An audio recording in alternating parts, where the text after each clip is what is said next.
എല്ലാവർക്കും പ്രിയാസ് തട്ടിക്കൂട്ടിലേക്ക് സ്വാഗതം. അപ്പോൾ ഇന്നത്തെ റെസിപ്പിയിൽ എന്താ ഉണ്ടാക്കാൻ പോകണമെന്ന് നോക്കാം. ഇന്ന് ഞാനൊരു തമിഴ്നാട് സ്റ്റൈൽ ബിരിയാണിയാണ് ഉണ്ടാക്കുന്നത്. തമിഴ്നാട്ടിലെ കല്യാണങ്ങൾക്കൊക്കെ ഉണ്ടാക്കുന്ന ഒരു തരം ബിരിയാണിയാണ്. അപ്പോൾ നമുക്കതിന് വേണ്ടിയിട്ട് ഞാനിവിടെ ഒരു പാത്രം അടുപ്പത്തേക്ക് വെച്ചിട്ട് ഒരു 4 ടേബിൾ സ്പൂൺ സൺഫ്ലവർ ഓയിൽ ഒഴിച്ചു കൊടുത്തിട്ടുണ്ട്. അതിലേക്ക് ഒരു സവാള നീളത്തിൽ അരിഞ്ഞത് ഇട്ട് കൊടുക്കുകയാണ്. ഒരു ബേ ലീഫ്, 3 ഏലക്ക, 3 ഗ്രാമ്പു, ഒരു കഷ്ണം കറുവപ്പട്ട. ഇനി ഒന്ന് ഇളക്കി കൊടുക്കാം.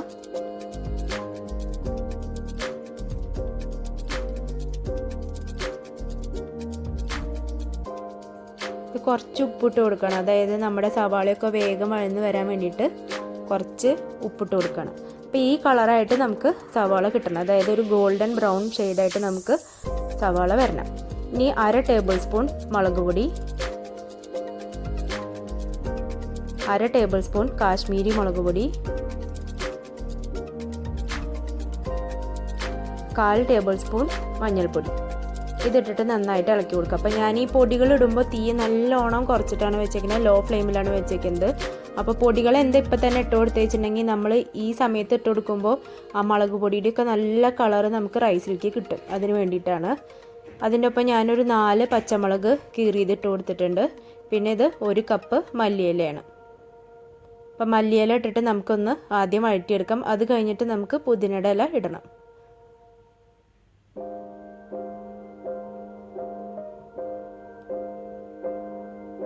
ഈ മല്ലിയില ആദ്യം എന്തിനാ ഇട്ടിട്ട് വഴറ്റിയെടുക്കണമെന്ന് വെച്ചാൽ മല്ലിയിലയുടെ ഫ്ലേവറൊക്കെ നല്ലോണം അതിലേക്ക് ഇറങ്ങാൻ വേണ്ടിയിട്ടാണ്. അപ്പോൾ രണ്ടും ഒരേ അളവിനാണ് ഞാൻ എടുത്തിട്ടുള്ളത്. 1 കപ്പ് മല്ലിയുടെ ഇലയാണെങ്കിൽ 1 കപ്പ് തന്നെ പുതിനയുടെ ഇലയാണ് എടുത്തിട്ടുള്ളത്. ഇനി ഇത് ഇഞ്ചി വെളുത്തുള്ളി പേസ്റ്റാണ്. 1 ടേബിൾ സ്പൂൺ ഇഞ്ചി വെളുത്തുള്ളി പേസ്റ്റ്. അതും നന്നായിട്ട് ഇളക്കി കൊടുക്കുക. ഇഞ്ചി വെളുത്തുള്ളി പേസ്റ്റിൻ്റെ പച്ചമണം നന്നായിട്ട് മാറണം. ഇത് 1 തക്കാളി ചെറുതാക്കി അരിഞ്ഞതാണ്. അതിട്ടിട്ട് നമുക്കൊന്ന് വഴറ്റിയെടുക്കാം. അപ്പോൾ തീ നമ്മളെപ്പോഴും കുറച്ചിട്ടാണ് വെക്കുന്നത്, കാരണം അല്ലെങ്കിൽ പൊടികളൊക്കെ വേഗം കരിഞ്ഞിട്ട് പോകും. ഇനി അതിലേക്ക് 2 ടേബിൾ സ്പൂൺ തൈര് ഒഴിച്ചു കൊടുക്കണം. അധികം പുളിയില്ലാത്ത തൈരാണ്. നന്നായിട്ട് മിക്സ് ചെയ്ത് കൊടുക്കുക.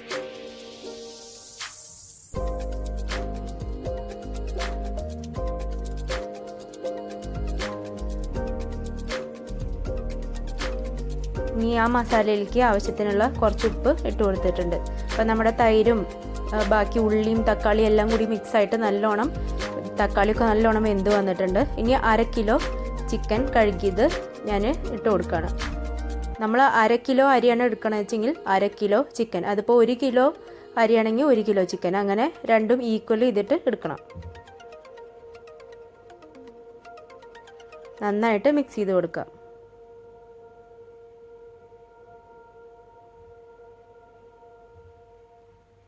ഇനി അതിലേക്ക് 1 കപ്പ് വെള്ളം ചേർത്ത് കൊടുക്കുക. ഇനി നമുക്ക് മീഡിയം ഫ്ലെയിമിൽ വെക്കാം.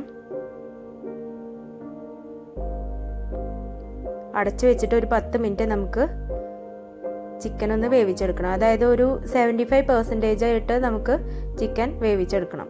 1/4 ഭാഗം വേവായിട്ട് എടുക്കണം. ഇനി ചിക്കൻ നമ്മുടെ 1/4 ഭാഗം വേവായിട്ടുണ്ട്. അപ്പം ഇനി 3 കപ്പ് വെള്ളം ഞാൻ ചേർത്ത് കൊടുക്കുകയാണ്.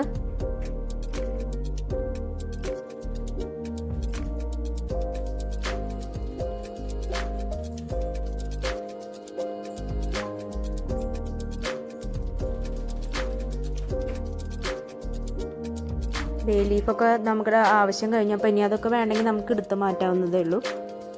അപ്പോൾ ഇതെന്ന് പറയുന്നത് കുറച്ച് ഹെൽത്തി എന്ന് ഞാൻ ഉദ്ദേശിക്കുന്നത് എന്താ വെച്ചാൽ നമ്മൾ നെയ്യൊന്നും ചേർത്തിട്ടില്ല, പിന്നെ അധികം മസാലകളുടെ അതിപ്രസരണമൊന്നുമില്ല.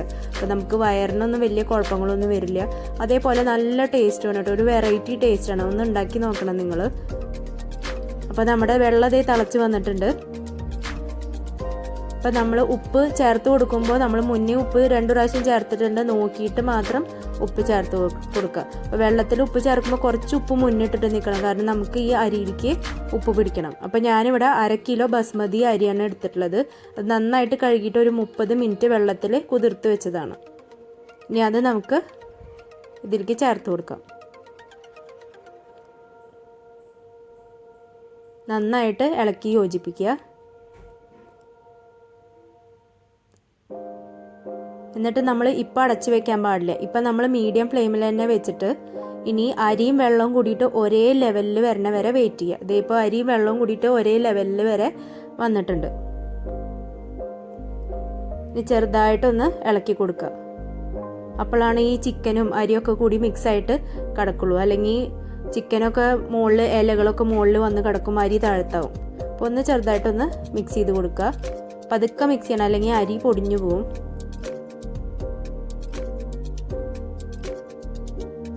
ഇനിയാണ് നമ്മൾ അടച്ചു വെച്ചിട്ട് ലോ ഫ്ലെയിമിൽ വെച്ചിട്ട് നല്ലോണം ലോ ഫ്ലെയിമിൽ വെച്ചിട്ട് വേണം നമ്മളത് കുക്ക് ചെയ്യാൻ വേണ്ടിയിട്ട്. ഒരു 15 മിനിറ്റ് നമ്മളിങ്ങനെ ലോ ഫ്ലെയിമിൽ വെച്ചിട്ട് അത് കുക്ക് ചെയ്യാം. അപ്പോൾ അതേ നമ്മുടെ 15 മിനിറ്റ് കഴിഞ്ഞിട്ടുണ്ട്. അപ്പോൾ നിങ്ങൾക്ക് കാണാം അരിയൊക്കെ നല്ല പാകത്തിന് വെന്തിട്ടാണ് ഇരിക്കുന്നത്.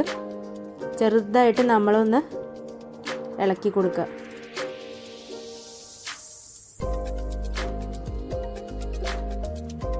പതുക്കെ വേണം ചെയ്യാൻ വേണ്ടിയിട്ട്, അല്ലെങ്കിൽ അരി പൊടിഞ്ഞു പോവും. കുറച്ച് ചൂടാറിയിട്ട് നമ്മൾ മിക്സ് ചെയ്ത് കൊടുത്താൽ മതി.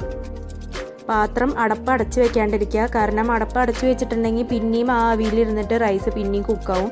അപ്പം നമ്മൾ കുറച്ച് നേരം പാത്രം തുറന്ന് വെച്ചിട്ട് ആവിയൊക്കെ ഒന്ന് പോയിട്ട് നമുക്ക് ചെറുതായിട്ടൊന്ന് അടച്ചു വെച്ചാൽ മതി. അപ്പോൾ അതേ നമ്മുടെ അടിപൊളി തമിഴ്നാട് ബിരിയാണി ഇവിടെ റെഡി ആയിട്ടുണ്ട്. എല്ലാവരും ഉണ്ടാക്കി നോക്കണം. നല്ല അടിപൊളി ഒരു വെറൈറ്റി ടേസ്റ്റാണ്. അപ്പോൾ ഇഷ്ടപ്പെട്ടവർ സബ്സ്ക്രൈബ് ചെയ്യാനും ഷെയർ ചെയ്യാനും ലൈക്ക് ചെയ്യാനും മറക്കരുത്. ഒപ്പം നോട്ടിഫിക്കേഷൻ ബെല്ലൈക്കൺ അമർത്താനും മറക്കരുത്. ഇത് കണ്ടില്ലേ, നമ്മുടെ അരിയൊക്കെ നല്ല പെർഫെക്റ്റ് ആയിട്ടാണ് വെന്തിട്ടിരിക്കുന്നത്. കൂടുതലായിട്ടുമില്ല കുറഞ്ഞിട്ടുമില്ല. അപ്പോൾ എല്ലാവരും ദയവ് ചെയ്ത് സബ്സ്ക്രൈബ് ചെയ്യുക, സപ്പോർട്ട് ചെയ്യുക. നമുക്ക് അടുത്ത വീഡിയോയിൽ വീണ്ടും കാണാം.